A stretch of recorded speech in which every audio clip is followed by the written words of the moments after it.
प्यार से बोलो, जोर से बोलो, प्यार से बोलो। हेलो माला, हेलो माला, माला ऐक्यता, माला ऐक्यता, अरे बोलो, जय भीम बोलो, जय माला, जय माला, जय माला, जय माला, माला ऐक्यता, माला ऐक्यता, माला ऐक्यता, जय माला, जय माला, जय माला ऐक्यता। అంబేద్కర్ ఆలోచన విధానం అంబేద్కర్ ఆలోచన విధానం వర్ధిల్లాలి అంబేద్కర్ ఆలోచన విధానం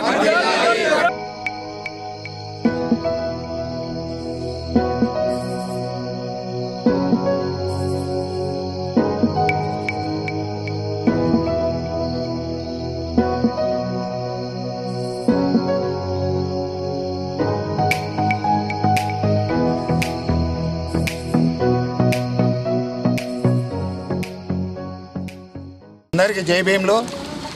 మన ఏప్రిల్ 14, 2025 సంవత్సరంలో తెలంగాణ ప్రభుత్వము ఎస్సీ రిజర్వేషన్లో వర్గీకరణ చేస్తూ చట్టం చేసి ఎస్సీ మాలలకు 5% రిజర్వేషను, అదేవిధంగా రోస్టర్ పాయింట్ కూడా కేటాయించడం జరిగింది. దీని ద్వారా మాల ఉప కులాలకు తీవ్ర అన్యాయం జరుగుతున్నది, తీవ్ర నష్టం జరిగింది. దీన్ని వ్యతిరేకిస్తూ ఈ నెల అనగా నవంబర్ 23, 11, 2025 సంవత్సరంలో మాల మహానాడు జాతీయ అధ్యక్షుడు జి చెన్నయ్య, అదేవిధంగా రాష్ట్ర అధ్యక్షుడు బూర్వెల వెంకటేశ్వర్ల ఆధ్వర్యం లోపల సరూర్ నగర్లో గల గ్రౌండ్ నందు మాలల రణబేరి కార్యక్రమము మహాసభ జరుగుతున్నది. దానిలో పురస్కరించుకొని ఈరోజు మాక్లూరు మండలంలో మానికి బండరు అంబేద్కర్ విగ్రహం వద్ద కరపత్రాలు మనం విడుదల చేయడం జరిగింది.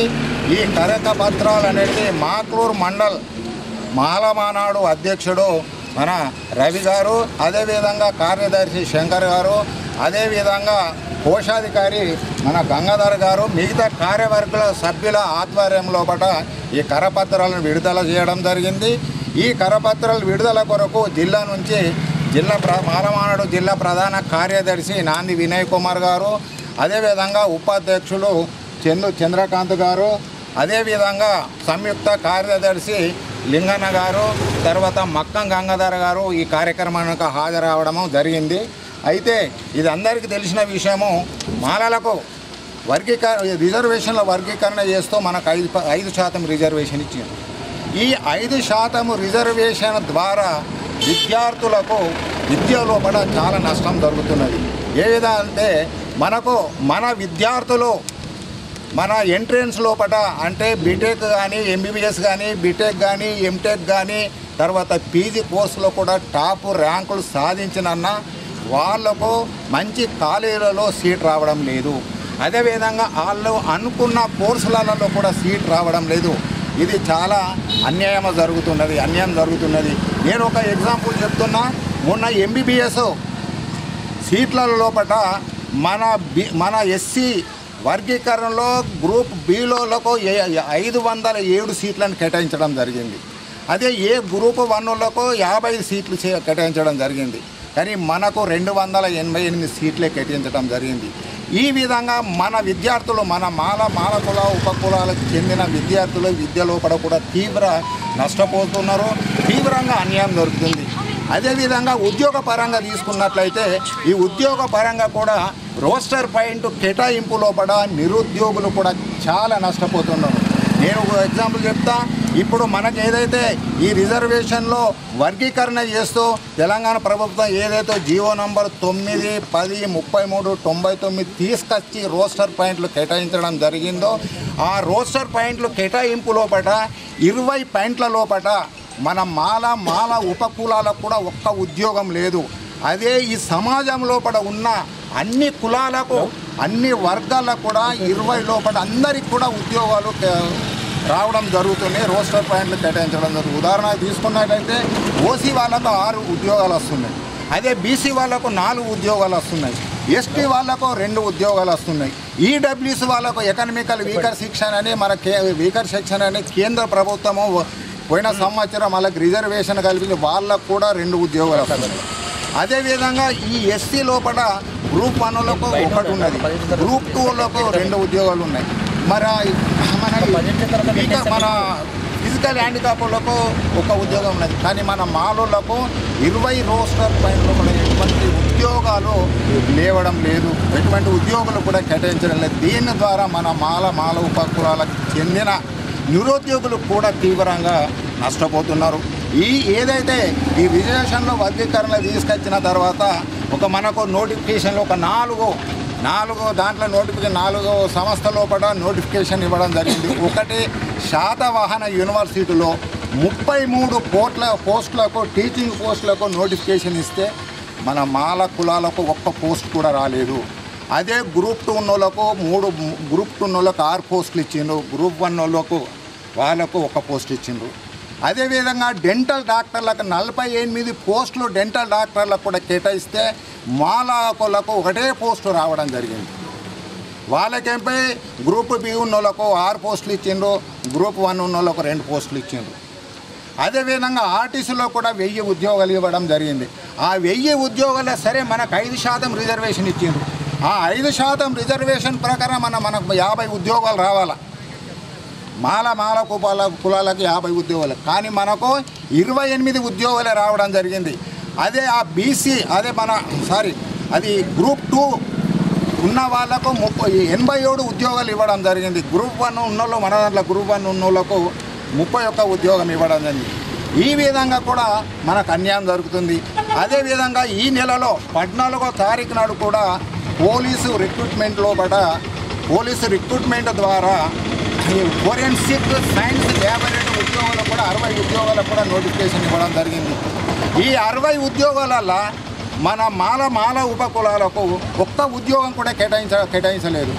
అదే మన ఎస్సీలో గ్రూప్ 2లో ఉన్న వాళ్ళకు అలా 12 ఉద్యోగాలు కేటాయించిండ్రు. అదే మన ఎస్సీలో ఉన్న గ్రూప్ 1 వాళ్ళకు 3 ఉద్యోగాలు కేటాయించిండ్రు. ఈ విధమైన నష్టం మనకు జరుగుతున్నది. ఇది విద్య లోపల, ఇది ఉద్యోగ లోపల, మన ఉద్యోగస్తులకు ప్రమోషన్ లోపల కూడా ఇటువంటి నష్టం జరుగుతున్నది.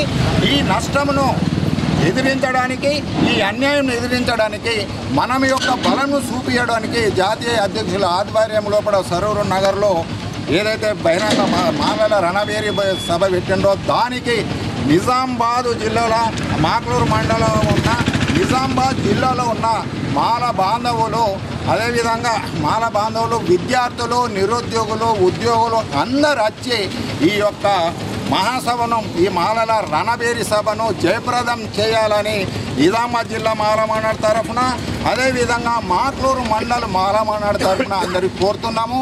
ఈ మాలల రణబేరి లోపల ప్రధానమైన ఎజెండా ఐటమ్స్లు కూడా తీసుకోవడం జరిగింది. దానిలో కూడా మొట్టమొదటిగా ఏదైతే సుప్రీంకోర్టు సూచనలకు విరుద్ధంగా 2011లో జనాభాలతో సరి అయిన ఎంపిరికల్ డాటా తీసుకోకుండా ఈ ఎస్సీ వర్గీకరణలో రిజర్వేషన్ చేసిండ్రు. ఇది 341 ఆర్టికల్కు విరుద్ధంగా ఉన్నది కాబట్టి దాని మీద కూడా ఆ సభలో కూడా ఇది ఒక ప్రధాన ఎజెండా ఐటమ్ కూడా తీసి దీని మీద కూడా చర్చించడం జరుగుతుంది. అదేవిధంగా రోస్టర్ పాయింట్లు ఉద్యోగాల నియామకం చేసేటప్పుడు 100 రోస్టర్ పాయింట్లు ఉంటాయి. ఆ 100 రోస్టర్ పాయింట్లో కూడా మనకి నేను ఇప్పుడు చెప్పినట్లు 20 రోస్టర్ పాయింట్ల వరకు మనకు 1 ఉద్యోగం లేదు. దాని మీద కూడా ప్రభుత్వంకు ఈ రోస్టర్ పాయింట్లు కేటాయింపులో కూడా పునరాలోచించాలని అది కూడా ఒక డిమాండ్ పెట్టడం జరిగింది. అదేవిధంగా ఎలక్షన్ టైం లోపల చేవెళ్ళ డిక్లరేషన్ అంటే చేవెళ్ళ మహాసభ లోపల ఇప్పుడున్న కాంగ్రెస్ ప్రభుత్వం ఆ ప్రభుత్వం వచ్చిన తర్వాత ఎస్సీలకి ఏదైతే 15% రిజర్వేషన్ ఉన్నదో ఆ 15% రిజర్వేషన్ను మేము పెంచి 20% చేస్తామని చెప్పిండ్రు. కాబట్టి మనకు ఎస్సీలో ఉన్న 15% రిజర్వేషన్ నుండి 20% పెంచాలని అదొకటి డిమాండ్ ఉన్నది. అదేవిధంగా పెండింగ్లో ఉన్న స్కాలర్షిప్లు, ఈ స్కాలర్షిప్లు దాదాపు 2-3 ఏళ్ల నుంచి స్కాలర్షిప్లు మన ఎస్సీ విద్యార్థులకు రిలీజ్ చేయడం లేదు. దాని ద్వారా ఈ బీటెక్, ఎంటెక్, ఎంబీఏ, ఎంసీఏ వాళ్ళు ఫైనల్ ఇయర్ అయిపోయిన విద్యార్థులకు వాళ్ళు ఫీజు కడితేనే సర్టిఫికెట్లు ఇస్తాము, ఫీజు కట్టకపోతే సర్టిఫికెట్లు ఇవ్వము అని కాలేజీ యాజమాన్య వాళ్ళు చాలా ఇబ్బంది పెట్టుతున్నారు. ఆ ఇబ్బంది వాళ్ళు ఫీజులు కట్టడానికి ఆర్థిక పరంగా మన మాల కులస్తుల విద్యార్థులు చాలా ఇబ్బందులు పడుతున్నారు. కాబట్టి వాళ్ళకు వెంటనే స్కాలర్షిప్ విడుదల చేయాలని ఈ డిమాండ్ కూడా ఈ సభలో పెట్టడం జరిగింది.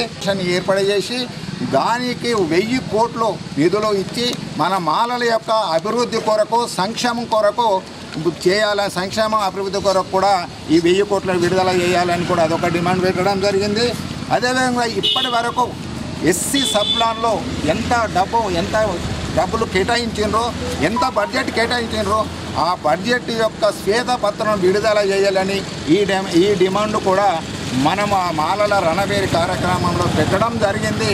కాబట్టి మరొకసారి నిజామాబాద్ జిల్లాలో ఉన్న మాక్లూరు మండలంలో ఉన్న మాల బాంధవులకు, విద్యార్థులకు, నిరుద్యోగులకు, ఉద్యోగులకు అందరూ కూడా ఈ మాలల రణబేరి మహాసభకు ఇంటికొక్కరు చొప్పున, ఊరికొక్క బస్సు చొప్పున తరలి వచ్చి మన యొక్క ఐక్యతను, మన యొక్క స్ట్రెంత్ను చూపిస్తూ ఈ మాలల రణబేరిని జయప్రదం చేయగలరని అందరికీ నిజామాబాద్ జిల్లా మాల మానర్ తరఫున మరొకసారి విజ్ఞప్తి చేస్తున్నాము. జై భీమ్. నవంబర్ 23వ తారీఖు రోజు మాల రణబేరికి మన మాక్లూరు మండలం నుంచి అధిక సంఖ్యలో రాగలరని మండల తరఫున అందరికీ విజ్ఞప్తి చేస్తున్నాం. 23 నవంబర్న మాలల రణబేరి సభకు మా జిల్లా అధ్యక్షుడైనటువంటి దేవిదాస్ గారు మా మాక్లూరు మండలం నుండి ఈ ఊరికొక బస్ తీయాలని చెప్పేసి ఈరోజు చెప్పడం జరిగింది. దానికి ఆయన చెప్పినంత మట్టుగా కాదు, ఊరుకు ఒక్కటి అంటుండు కాబట్టి 2 తీసుకొని కూడా మా మాక్లూరు మండలం నుండి ఈ కార్యక్రమాన్ని విజయవంతం చేస్తామని చెప్పేసి మా మాల తరఫున చెప్పుకుంటున్నాం. గంగాధర్, మాక్లూరు మండల్ మామిడిపల్లి, మాక్లూరు మండల కోశాధికారిగా మా జిల్లా అధ్యక్షుల ఆదేశాల మేరకు రాష్ట్ర స్థాయి నుంచి జిల్లా స్థాయికి, జిల్లా స్థాయి నుంచి మండల స్థాయికి మా జిల్లా అధ్యక్షులు గారి ఆధ్వర్యంలో మరి నేటి రోజున మాణిక్బండలో శ్వేతపత్రము కరపత్రము విడుదల చేయడం జరిగింది.